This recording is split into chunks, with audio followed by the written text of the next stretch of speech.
No avião ou no motor, a gente tem dois sistemas. O sistema de detecção e o sistema de extinção.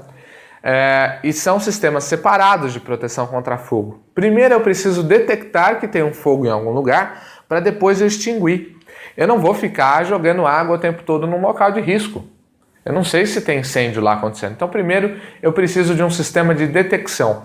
Tem fogo aqui? Tem. Eu vou avisar o piloto vai tomar providência acionando o sistema de extinção de fogo. Então o nosso sistema de proteção contra fogo, tanto do avião quanto do motor, ele é dividido.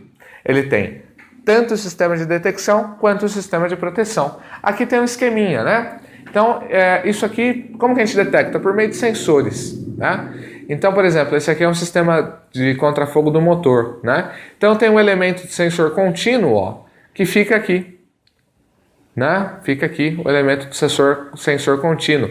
Fica aqui no berço, ele fica sentindo a temperatura. E esse sensor já está calibrado. Olha, a temperatura normal desse motor, por exemplo, é de 300 graus Celsius. Então, enquanto ele estiver a 300 graus Celsius, está tudo bem. Se for subindo devagarzinho a temperatura, também está tudo bem. 350, devagarzinho. Pô, em 1 minuto subiu 50 graus, em 10 minutos subiu 50 graus. Não tem problema, sensor. Significa simplesmente que o motor está superaquecendo, mas não quer dizer que ele está pegando fogo. Tudo bem? Agora, se você sentir um pico de aquecimento rápido, está em 300 graus, em 30 segundos está em 400, é porque pegou fogo, né? Então é assim que a gente tem um sistema de detecção. A gente pode ter um sistema de detecção por temperatura ou por velocidade da temperatura. Quando você está com um sistema de detecção numa área quente, você não pode falar para o sensor, olha, 350 é fogo. Não. Você tem que falar para ele, olha, se a temperatura subir 50 graus em 10 segundos é porque está com fogo. Então é isso que ele tem, ele pega a variação de temperatura por tempo. Se a temperatura subiu muito rápido, ele já sabe que está acontecendo um incêndio ali. Se ela subir devagarzinho, não é que está acontecendo um incêndio, está acontecendo um superaquecimento, tá? Então esse sensor, ele é inteligente, ele vai indicar, bom, subiu rápido a temperatura, subiu 100 graus em 10 segundos, provavelmente inflamou, pegou uma chama ali que pegou o sensor. Ok, vou avisar o piloto. Soa um trrrrim na cabine, ele sabe que, né? Sabe aquele que fica batendo assim no metal, aquele tipo sinal de escola, né? De recreio, né? Bate o sinal lá, a criançada vai pro recreio, tipo isso. Soa lá na cabine e o piloto sabe, putz, fogo. Ele vai ver em algum indicador na cabine, às vezes nos indicadores eletrônicos, dependendo do avião, às vezes não. Vai acender uma luz vermelha, ele vai saber aonde que está o fogo. Nesse caso vai falar, ó, fogo no motor. Aí ele vai abrir uma alavanca e vai girar essa alavanca, que é o agente extintor.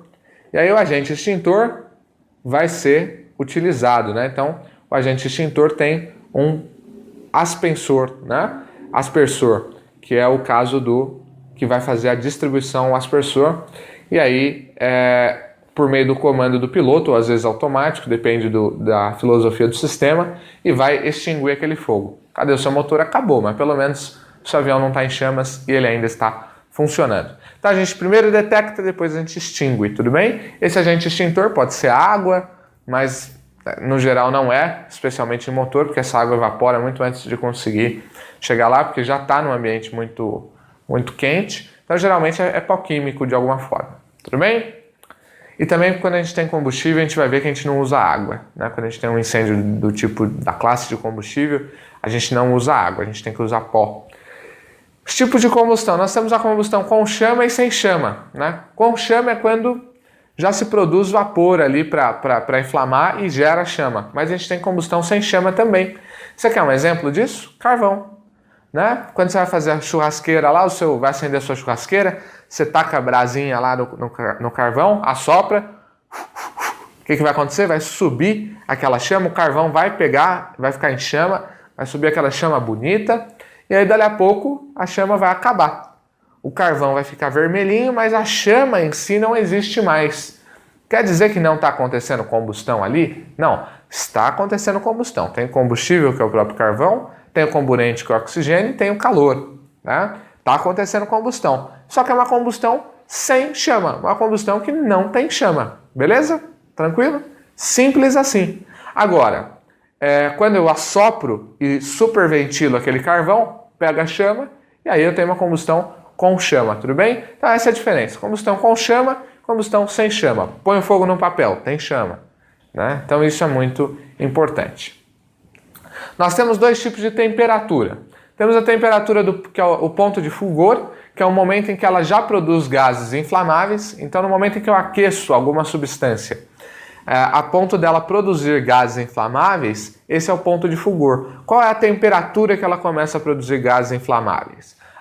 Se eu aquecer determinada substância a 80 graus Celsius, ela já começa a produzir gases inflamáveis. Então, 80 graus Celsius é o ponto de fulgor desta substância.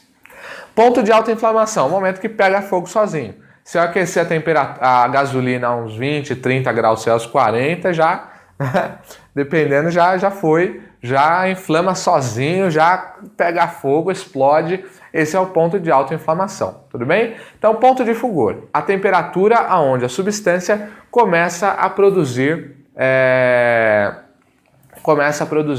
justamente aí os gases inflamáveis. Ponto de alta inflamação, temperatura aonde a substância se autoinflama. Pega fogo de uma vez, ok?